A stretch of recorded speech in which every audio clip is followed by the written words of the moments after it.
Ouais, c'est sûr, tu sais, comme je me vois rentrer un jour, mais quand, je sais pas.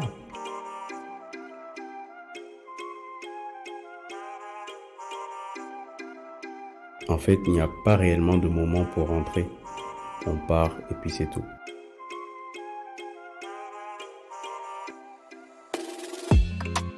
Corridor, le podcast du retour au pays, animé par Miss Kaby.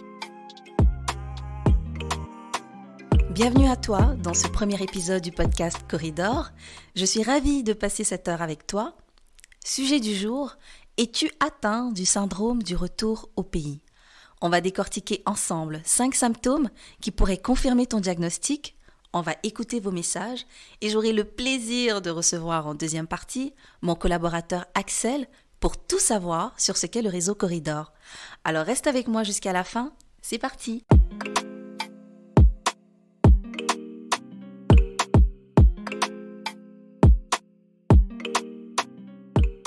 Ce fameux syndrome, je t'explique en quelques minutes comment il se manifeste.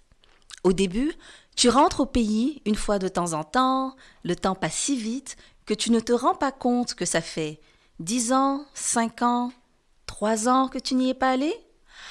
Après tout, la vie en Occident passe si vite. Métro, boulot, dodo, bouchon, école, garderie, facture. Un éternel recommencement dans lequel tu t'engouffres inconsciemment. Et pendant ce temps, il passe le temps.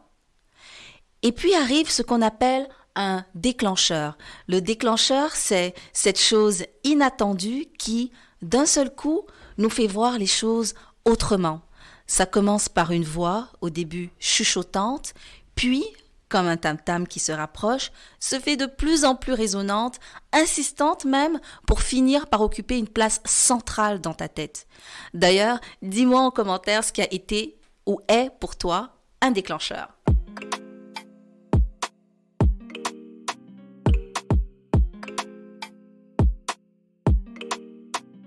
Après quoi se manifestent les symptômes?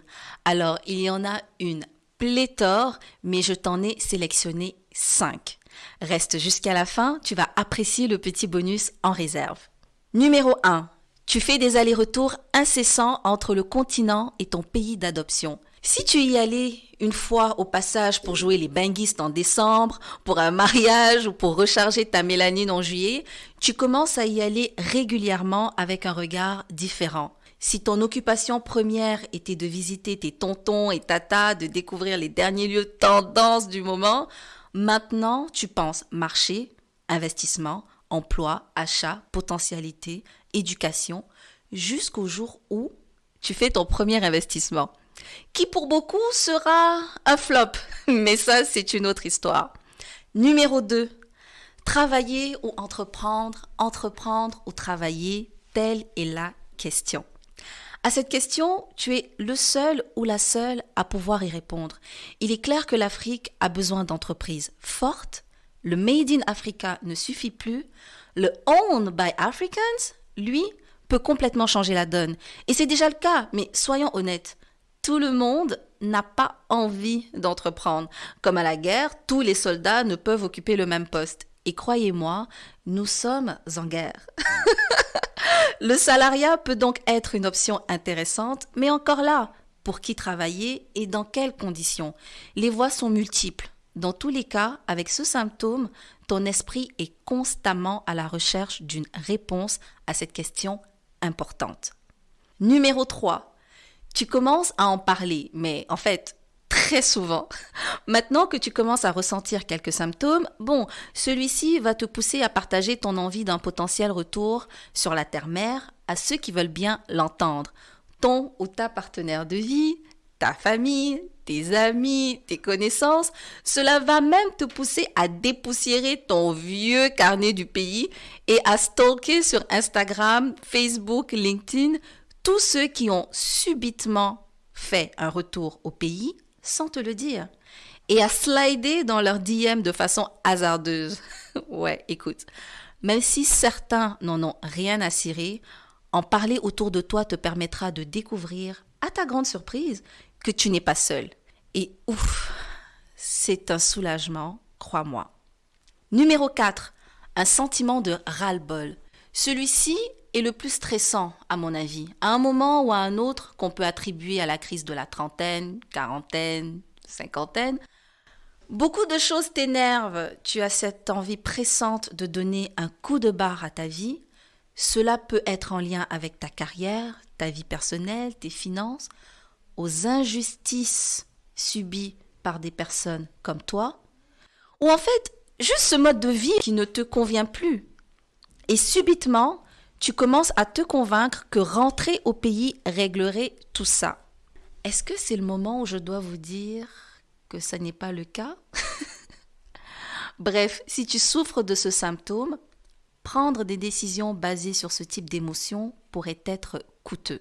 Numéro 5, tu consommes énormément de contenu afro-centré, c'est-à-dire que tu es abonné à une panoplie de groupes, de pages, de chaînes YouTube faisant la promotion de l'Afrique, et ce, peu importe les sujets. En tout cas, tu es très au fait de ce qui se passe au pays. D'ailleurs, je t'invite à valider ce 5e point, puisque tu écoutes mon podcast, en t'abonnant à notre chaîne.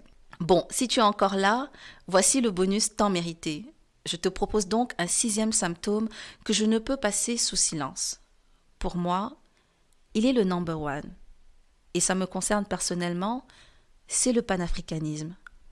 Tout le monde n'a malheureusement pas la chance de le ressentir ou de l'expérimenter. Pourtant, c'est le plus profond, à mon avis, le plus fort, le plus incisif. Avec celui-ci, tes intentions te transcendent, tes actions, tes décisions ne te concernent plus toi, mais tous ceux qui te ressemblent et tous ceux qui viendront après toi. Tu es épris d'une violente envie de faire les choses bien pour le bien commun et le développement de ton continent.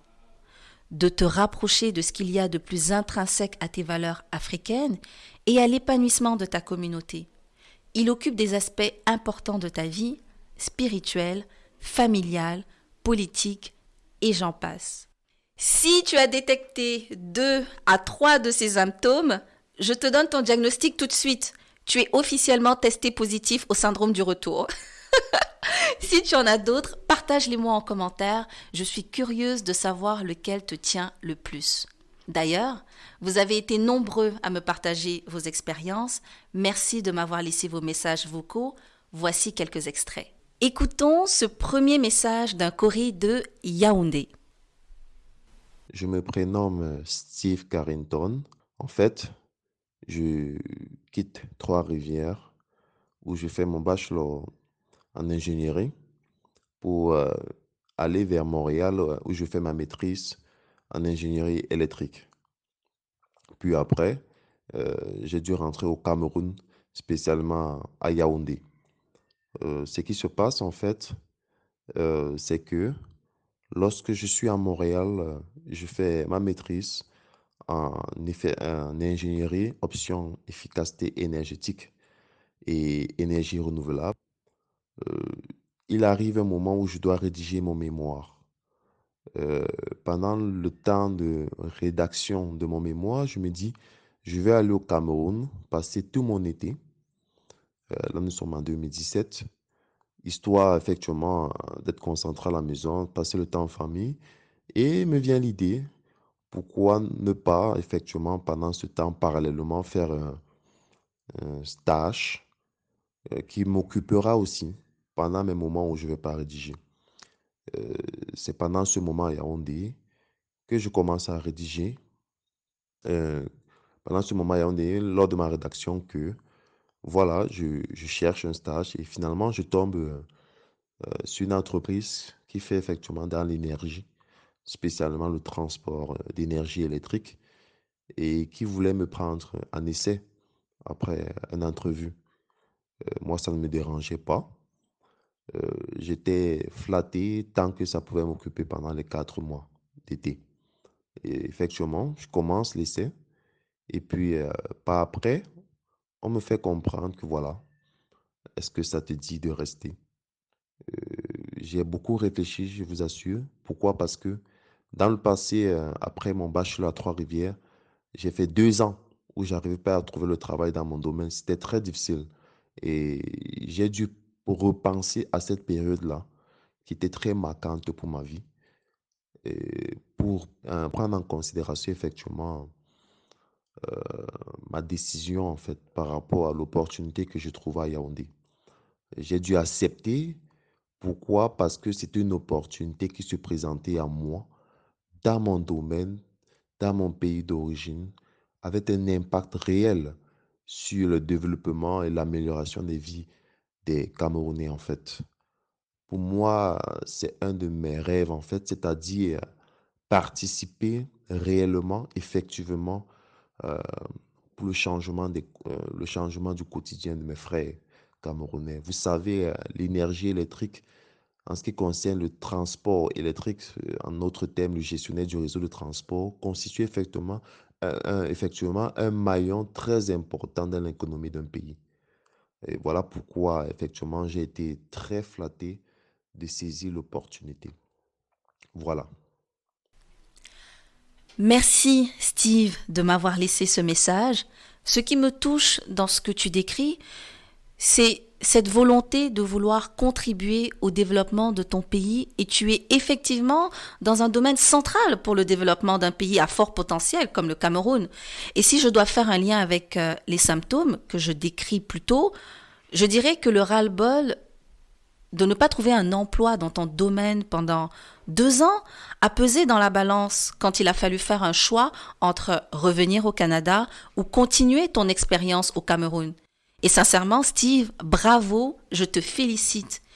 Et merci pour le partage. Je suis sûre que tu vis une panoplie d'expériences depuis que tu es rentré et peut-être même qu'un jour je pourrais t'inviter pour en savoir plus sur ce que tu fais et tes challenges dans le milieu de l'emploi au Cameroun. Je suis sûre qu'on va en rire pendant des heures. Maintenant que la table est mise, laissez-moi vous expliquer ce qu'est le corridor avec un invité spécial après la pub. Si toi aussi tu veux me laisser une note vocale pour me parler de ton expérience ou de ton processus de préparation de retour au pays, laisse-moi un message en cliquant sur le lien en barre d'infos. Je reviens après la pub avec Axel pour parler du réseau Corridor. Alors, vous êtes à Montréal, vous avez des idées, des ambitions, des projets. À Montréal, un studio podcast, c'est possible. Un espace photo-vidéo, c'est possible. Un espace de coworking, c'est possible. Un accompagnement en stratégie web d'entreprise, c'est possible. Mais le tout en un seul espace, pas forcément possible. Eh ben c'est faux. C'est possible pour vous. Au Smart Lab, tous ces services sont à votre disposition. Le Smart Lab Montréal a un espace créatif où tout ce que vous imaginez peut devenir réalité. Pour plus d'informations, allez sur le smartlabmtl.com. Avant d'accueillir Axel, laisse-moi t'en dire un peu plus sur moi. Je vis au Canada depuis une dizaine d'années et je suis née sur l'une des plus belles côtes africaines. Comme beaucoup d'expatriés, je caresse de près le projet d'un retour au pays. Donc ici, je vous partage des réflexions, parcours et astuces concrètes pour organiser un retour réussi au pays. Ceci est donc un podcast d'opinion où ce que je dis n'engage que moi et ceux qui y participent. Tu es dans la diaspora africaine et afrodescendante? Abonne-toi. Tu penses retourner au pays? Abonne-toi. Tu vis sur le continent? Abonne-toi. Tu as un lien d'origine avec le continent mais ne le connais pas? Hey, abonne-toi. Corridor, le podcast du retour au pays, animé par Miss Kaby. Axel, merci d'être là. Bonjour. Nouvelle du village? Ça va très bien et toi? Ça va très bien. Je suis contente que tu sois là avec moi aujourd'hui pour ce premier épisode du podcast. J'en ai tellement parlé. Enfin, je passe à l'action. T'en penses quoi? Tu sais que je suis un fervent croyant de ce projet-là. Je pense que c'est super. Et puis, le podcast, j'aime beaucoup parce que c'est une plateforme qui grandit. Puis, c'est des modes de consommation de l'information qui sont différents, qui sont flexibles. Et puis, c'est vraiment bien, honnêtement. Je suis vraiment, vraiment impatient de voir le résultat final. Souhaite-moi bonne chance pour la suite. J'ai de bons sujets qui arrivent, donc j'espère que ça va attirer l'attention des personnes qu'on essaie de rejoindre. Toi et moi, ça fait tellement longtemps qu'on parle du retour au pays. Mm-hmm. Je me souviens, je revenais de Dakar, puis on était chez toi, je te parlais de mes projets, etc. Et plus tard, tu m'es revenu pour me parler d'une idée qui a finalement abouti sur le réseau. Peux-tu présenter notre initiative? Non, le réseau Corridor. Le réseau Corridor, qu'est-ce que c'est? C'est vraiment un espace d'échange entre personnes d'origine africaine et les afro-descendants, comme on les appelle au sens beaucoup plus large. Puis l'idée derrière ça, c'est vraiment de créer un réseau de personnes qui ont ce projet-là de rentrer sur le continent, soit de manière temporaire ou alors de façon beaucoup plus définitive. Les aider à préparer leur projet de retour, mais aussi avoir cet esprit de communauté au final qui va leur permettre, une fois qu'ils sont sur place, d'avoir des gens avec qui ils peuvent partager certaines expériences, avec qui ils peuvent justement tisser des liens, que ce soit d'un point de vue personnel ou même d'un point de vue professionnel, et contribuer encore plus à rendre ce projet, on va dire, successful ou une belle réussite dans chacune de leurs vies. Donc, on a commencé cette année à travailler un peu sur l'idée. Il y a plusieurs événements qu'on avait prévus, plusieurs belles idées qu'on avait. Et puis là, bam, en février-mars, coronavirus. On a dû reporter notre événement, puis finalement, on l'a jamais fait. C'est ça. Donc là, on pourra en parler un peu plus dans la conversation. Il y a des choses qui sont quand même possibles. On l'a vu pendant cette pandémie. Il y a de nouvelles manières de faire qu'on est tous obligés de commencer à adopter. Donc, je pense qu'il va quand même y avoir un certain nombre d'événements qu'on va essayer de faire de manière virtuelle et en utilisant justement les autres plateformes, les réseaux sociaux et tout ce qu'on a à notre disposition. Donc, pas mal de choses. Avant d'approfondir sur le réseau, j'aimerais parler de notre expérience. Ouais. Je le disais tout à l'heure, moi, ça va faire 10 ans que je suis au Canada. Et puis, quand j'ai commencé à parler de mon envie de rentrer, je me suis rendu compte qu'il y avait beaucoup de personnes autour de moi pour qui l'idée était en train de germer dans la tête. Comment est-ce que toi, tu as vécu ça? Comment est-ce que toi, tu t'es dit, je veux penser à rentrer au pays? Alors, de mon côté, l'idée de rentrer au pays a toujours été là. Puis c'est peut-être un bon moment pour faire une distinction.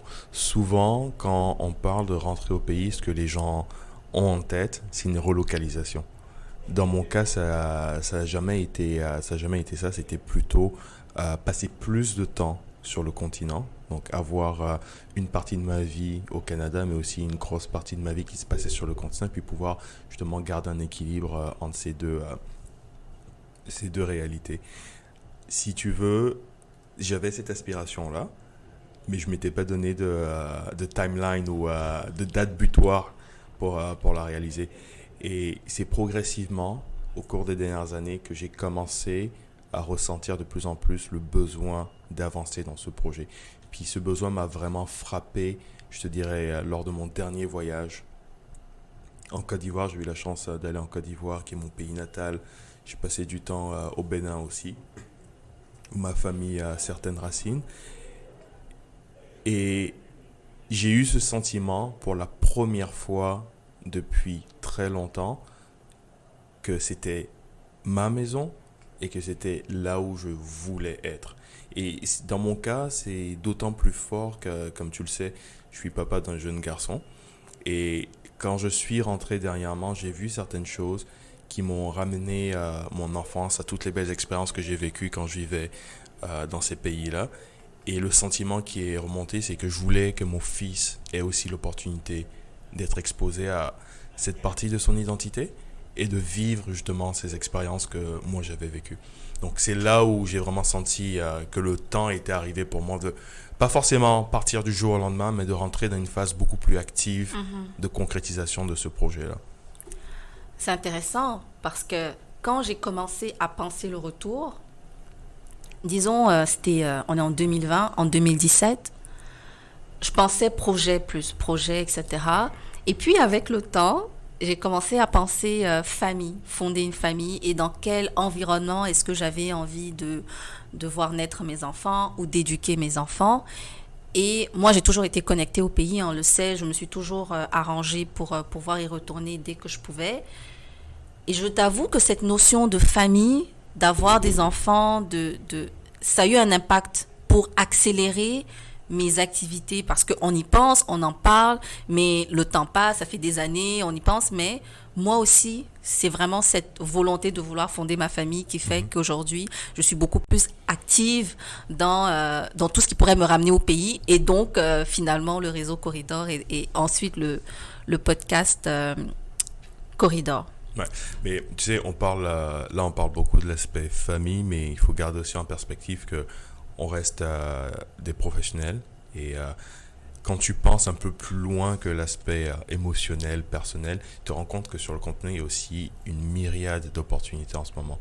Il y a énormément de choses qui se passent dans plusieurs domaines, que ce soit d'un point de vue technologique, d'un point de vue de la refonte des systèmes financiers, dans les arts, tout ce qui est un peu plus créatif. Il y a énormément de choses qui se passent sur le continent. Et ça donne aussi, tu sais, quelque part, un certain réconfort dans l'idée de se dire, je peux rentrer, puis je peux avoir du succès dans ma vie sur le continent. Est-ce que tu as déjà eu l'occasion de travailler sur le continent ou pas encore? Alors, j'ai pas encore l'occasion de travailler sur le continent. J'ai travaillé à distance avec des personnes qui étaient sur le continent.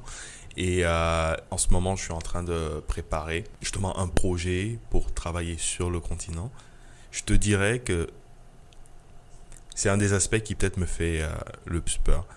Dans le sens où beaucoup des histoires qu'on entend de personnes qui sont rentrées ont cet élément de choc culturel qui est inclus.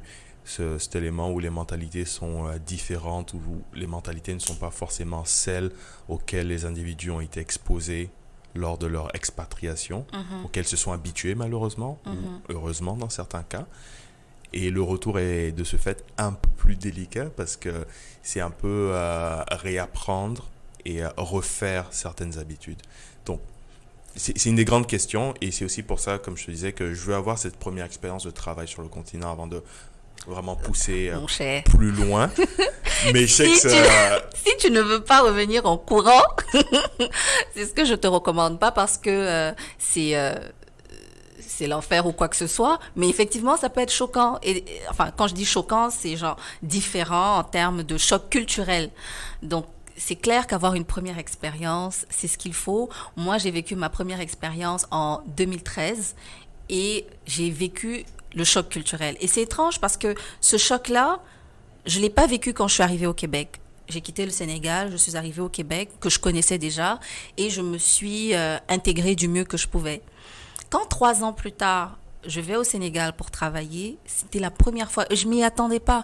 Je m'attendais pas à vivre mon premier choc culturel chez moi. Donc vraiment, je recommande d'aller faire une première expérience. Ça peut être que bénéfique. Donc en parlant de cette expérience, c'est quand que tu vas mettre en place la première pour toi? Il y a plusieurs facteurs qui vont entrer en compte dans mon cas. Je te dirais dans l'horizon des 12 à 24 prochains mois. Eh, c'est rapide, hein? Ben, je trouve que c'est long, en fait. Ça passe très vite, hein, Parce moi je te que- préviens. Ouais, non, ça passe très vite, mais je te dirais au début de l'année 2020, en janvier 2020, je suis rentré, j'avais ce feu qui brûlait en moi. Et dans ma tête, en janvier 2021, j'étais sur le continent, j'étais en train de faire cette première expérience-là. C'est sûr, il y a la pandémie, il y a d'autres choses à un niveau plus personnel qui se sont passées entre deux. Et je me suis dit, ok, sois réaliste, prends le temps justement de préparer ce retour, de faire les bonnes étapes, puis donne-toi le temps de le faire correctement. Donc 12 à 24 mois, c'est le délai maximal. S'il y a des opportunités d'accélérer, c'est sûr que je vais essayer d'accélérer, de rentrer plus tôt. Mais c'est aussi une manière pour moi de dire, on va rentrer dans une phase plus concrète.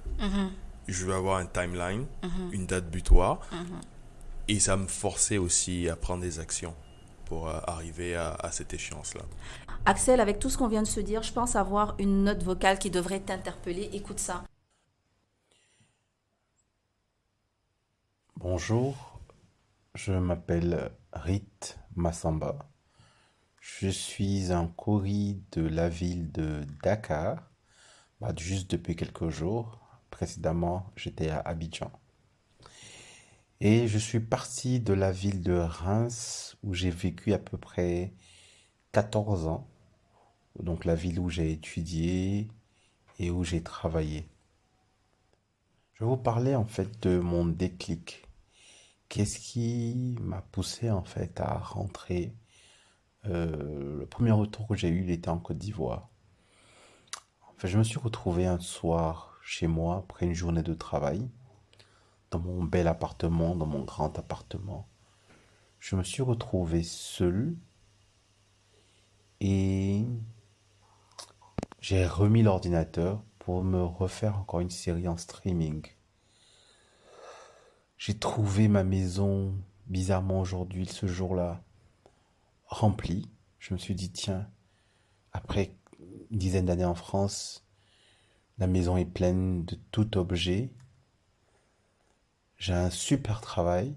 Je travaillais en France Télécom à l'époque. J'ai un salaire assez correct. J'ai la voiture, j'ai l'appartement et j'ai la citoyenneté du pays. Tout ce qu'un immigré pourrait venir chercher. Et pourtant, je sentais un vide profond en moi. Et j'ai appelé ma mère. Et presque en larmes, je lui ai dit, maman, je suis malheureux. Je lui ai dit, maman, je suis malheureux. Elle m'a dit, bah, change ça. Et après quelques mois de réflexion, j'ai eu une petite opportunité. J'ai développé une application pour une entreprise en Côte d'Ivoire. J'ai même développé gratuitement pour eux. Ils m'ont invité à venir la présenter et ça a été l'échappatoire. Je suis parti. C'était un voyage qui était censé durer 1 mois. Ce voyage, il s'est jamais arrêté. Depuis le 2013, je suis plus jamais reparti vivre en France depuis. J'ai juste donné mes clés à un ami. J'ai pris mes livres, j'ai pris mes vêtements. Je lui ai dit, l'appartement, tu peux y prendre tout ce que tu veux. Je reviens dans 1 mois rendre les clés. Voilà. Je ne sais pas s'il y a un vrai moment où on peut se sentir réellement prêt un jour de rentrer. Moi, ça a été un sentiment. Et aujourd'hui, je pense que ça a été la plus belle décision que j'ai prise. Parce que ça a été difficile, cette réintroduction en Afrique. Ça a été pas de tout repos, mais vraiment à tous les niveaux, un défi continuel. Mais c'est la plus belle aventure que j'ai vécue. Et je le referai 1000 fois si c'était à refaire. Je ne regrette aucune galère, aucune difficulté. Et aujourd'hui, je suis fier de signer des fiches de paye, de nourrir, de participer au développement de ce continent, de ces pays où j'habite au fur et à mesure de mes pérégrinations. Voilà. Waouh, tout un témoignage. Axel, tu en penses quoi? C'est un témoignage qui est vraiment poignant. Je l'ai ressenti personnellement à un niveau vraiment émotionnel. Puis Rith, dans son témoignage, parle vraiment de mal-être. Ça rejoint ce qu'on disait au début, ça n'a rien à voir forcément avec des opportunités économiques ou même la quête de quelque chose de plus matériel. C'est vraiment un sentiment qui partait dans son cas de l'intérieur. Et c'est puissant, c'est vraiment puissant comme témoignage. Surtout la manière dont ça a été fait et la manière dont il a pu partir tout de suite sans regarder en arrière. Le bémol que je veux amener peut-être, c'est de dire que tout le monde n'a pas cette flexibilité-là. Puis je pensais aussi pour ça que y penser, réfléchir et le préparer garantit un plus grand succès. Et ça va directement dans la ligne de ce qu'on disait juste avant. Il dit, tu sais, souvent quand on pense au retour, on regarde l'emploi, etc., on regarde les salaires, mais il dit qu'il a développé une application pour une entreprise en Côte d'Ivoire gratuitement. Et ils l'ont invité à venir la présenter et il est parti, il n'est jamais revenu. C'est-à-dire, j'ai l'impression que des fois, il y a des opportunités, on ne les voit pas tout de suite. Je ne sais pas si au moment où il développait l'application gratuitement, il s'imaginait aller en Côte d'Ivoire, présenter, puis que finalement, qu'il y reste. Mais effectivement, c'est beaucoup d'émotions. Puis ça touche l'un des points que je mentionnais tantôt, le ras-le-bol. Je me demande, est-ce qu'à un moment de notre vie, est-ce que, je ne sais pas à quel âge c'est arrivé, mais est-ce qu'à un moment de notre vie, tu te dis, mais je suis là depuis combien d'années, depuis tellement longtemps, les journées passent, on s'en rend pas compte, et à un moment, c'est juste trop en fait, sans qu'il y ait forcément un événement marquant. C'est plus un sentiment, une émotion. Ouais. Et le mot-clé dans ce que tu dis, c'est les journées passent. Il y a 3 semaines, j'ai fêté mon 8e anniversaire de vie au Canada. Je suis arrivé au Canada le 18 octobre 2012. J'avais une valise et mon meilleur ami à côté de moi. C'est tout ce que j'avais. Avant ça, j'avais vécu en France plusieurs années. Et justement, j'avais eu ce ras-le-bol-là de la France. Parce que j'ai évolué dans le système français toute ma vie. J'ai connu pratiquement que ça. Puis à un moment de ma vie, j'étais juste saturé. J'ai voulu partir. Je suis arrivé dans le système nord-américain en me disant, ça va être un nouveau départ, ça va être quelque chose de vraiment différent. Ça fait 8 années que j'évolue dedans. Puis là, je suis au point où, je te dirais pas que je connais tout de fond en comble, mais je suis quand même assez confortable. J'ai pas encore atteint le niveau de ras-le-bol, mais il me manque quelque chose. Il y a une composante de mon identité, de ma personne qui est vraiment rattachée au continent africain, que je n'ai pas, que je ne retrouve pas ici. Puis c'est ça, quelque part, qui justifie aussi cette envie de retourner. L'autre élément que je voudrais peut-être apporter, c'est de dire, il ne faudrait pas non plus qu'on tombe dans des jugements de valeur, dans le sens où il y a des personnes qui sont expatriées, qui ont décidé de quitter leur pays et qui le vivent très bien, qui sont vraiment heureuses dans leur vie à l'étranger. Puis ce qu'on essaye de dire ici, c'est pas forcément qu'il faut avoir pour tout le monde cette envie de rentrer au pays, mais que lorsqu'elle se manifeste, lorsque c'est vraiment fort, profond comme ça, il faut prendre le temps d'y penser et voir s'il y a un modèle, que ça soit temporaire, que ça soit flexible, qui permet justement d'aller se reconnecter. On parle beaucoup en ce moment, c'est des sujets d'actualité un peu partout, de santé mentale. Et pour moi, c'est un élément fondamental de la santé mentale. C'est la connexion avec soi-même, avec ses besoins, ses envies, s'écouter et prendre le temps de se donner ce dont on a besoin. Et si les auditeurs aujourd'hui qui nous écoutent ont ce sentiment qu'il y a quelque chose qui manque, il y a quelque chose qui doit aller chercher à la maison, il faut qu'ils prennent le temps de se le donner. Et comme on dit, on ne sait pas de quoi demain est fait. L'exemple de Reed, c'est un très bel exemple encore. Il a une opportunité qui s'est créée, qui a fait qu'il n'est jamais rentré en France. Et ça ne va pas être la même histoire pour tout le monde, mais il y a d'autres choses au-delà du travail, au-delà des aspects matériels. Il y a plein d'autres choses que le continent a à nous offrir.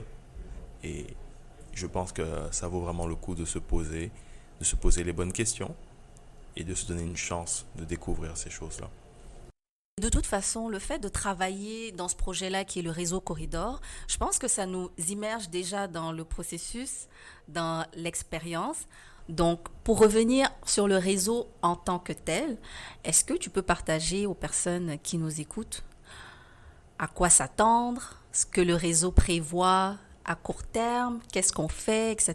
Parce qu'on a essayé quand même, entre le moment où on a eu l'idée et le podcast, on a essayé de faire quelque chose du réseau. Alors, à la base, les premiers événements qu'on voulait mettre en place, c'était vraiment des événements de réseautage et des événements un peu plus éducatifs, dans le sens où, justement, le focus premier était sur ce retour et puis les éléments de préparation pour ce retour. Donc, on avait préparé une série d'ateliers avec des intervenants, des témoignages de personnes qui ont fait le saut, qui sont entrés en Afrique de manière temporaire ou définitive. Et l'idée, c'était vraiment d'équiper les participants avec cette connaissance-là. Dans un deuxième temps, à cause de la pandémie, encore une fois, on a été forcé d'aller dans un mode, on va dire, un peu moins direct, un peu plus virtuel. Et l'idée, c'était de mettre en place cette notion d'échange, cette notion de réseautage, sans forcément avoir un caractère synchrone. Quand je dis caractère synchrone, c'est être obligé d'être ensemble au même moment et puis d'être dans les mêmes événements. Donc l'idée qu'on avait eue, c'était de créer un groupe Facebook justement, et d'avoir des personnes qui peuvent échanger, qui peuvent partager, donner de l'information, que nous, en tant que propriétaires du groupe, animateurs du groupe, nous puissions aussi partager certains contenus ou même en créer pour le partager. Donc je dirais dans les prochains mois, c'est vraiment cette veine-là qu'on va essayer d'explorer, de développer et puis amener plus de dynamisme dans le groupe, à susciter les échanges. On a lancé le groupe au début de l'été. On a eu au départ, comme d'habitude, beaucoup d'engouement, beaucoup de personnes qui ont rejoint le groupe. Et la réalité, c'est qu'aujourd'hui, le groupe, il est un peu dormant. Ouais. Je confirme. Je pense que, quelque part, c'est une bonne leçon. C'est un bon apprentissage parce que nous, on arrive avec cette idée, on arrive avec cet engouement-là. Il y a plein de personnes qui partagent notre vision, qui sont intéressées par ces projets. Mais on a eu l'hypothèse que parce que les personnes étaient intéressées, parce qu'elles partageaient le projet, elles allaient forcément avoir beaucoup de choses à dire, beaucoup de choses à partager. Puis ce qu'on réalise, c'est qu'en fait, les personnes qui veulent rentrer ne savent pas toujours par où commencer. Puis c'est un peu ça l'idée, c'est un peu ça le besoin qu'on essaie d'adresser. Et parce qu'elles ne savent pas forcément par où commencer, elles n'ont pas forcément beaucoup de matériel, beaucoup de choses qu'elles peuvent partager tout de suite. Elles peuvent poser des questions, elles peuvent parler d'histoires qu'elles ont entendues, mais elles n'auront pas forcément beaucoup de choses à partager. Donc, il y a un changement d'approche qu'on va prendre dans la manière dont on anime les échanges, la manière dont on partage le contenu. Pour susciter la conversation, pour susciter la discussion, parce que c'était ça qu'on voulait. Mais c'est comme si on avait invité les gens à échanger, à discuter, puis qu'on attendait qu'ils prennent la parole avant nous, qui avons créé le groupe. Donc, on va essayer de dynamiser. D'ailleurs, si tu nous écoutes, je t'invite à aller sur Facebook et à taper Corridor africain ou le réseau Corridor. Et tu devrais nous trouver. C'est un groupe, on est une 50aine de personnes. Donc, si tu es dans la même situation d'un projet de retour au pays, que tu es déjà parti, parce que c'est important aussi, ce partage de savoir, ce partage de connaissances, que tu puisses échanger avec nous dans le groupe. Donc, c'est une invitation. Axel, est-ce que tu as un dernier message pour notre auditeur? Oui. Le dernier message que je veux partager, c'est tous les voyages ne se ressemblent pas. Tous les projets de retour au pays ne se ressemblent pas. Comme je disais en intro, il y a certaines personnes qui vont vouloir rentrer de manière définitive, d'autres qui vont plus être dans une dynamique de faire des allers-retours entre les deux continents, les deux pays. Et juste parce que votre projet ou ce que vous voulez faire ne correspond pas aux histoires que vous entendez, ne veut pas dire que c'est pas réalisable, c'est pas valide. Puis l'idée justement, c'est avec la force du groupe, de la communauté, de vous donner les idées, les moyens, les connexions qui vont vous permettre de réaliser votre voyage, votre parcours comme vous le souhaitez. Donc n'hésitez vraiment pas à nous rejoindre, à poser vos questions, à nous contacter directement. Vous allez voir, on est quand même assez réactif, assez présent. Et puis ensemble, essayons justement de donner beaucoup plus de belles histoires aux personnes qui viendront après nous. On arrive à la fin de ce premier épisode. Je remercie le studio Smart Lab pour la coproduction de ce podcast. À l'heure où il est de plus en plus important de faire entendre notre voix, auditeurs de Montréal, n'hésitez pas à venir nous voir au 4710 Sainte-Catherine-Est et à profiter de l'espace créatif mis à votre disposition. À la semaine prochaine.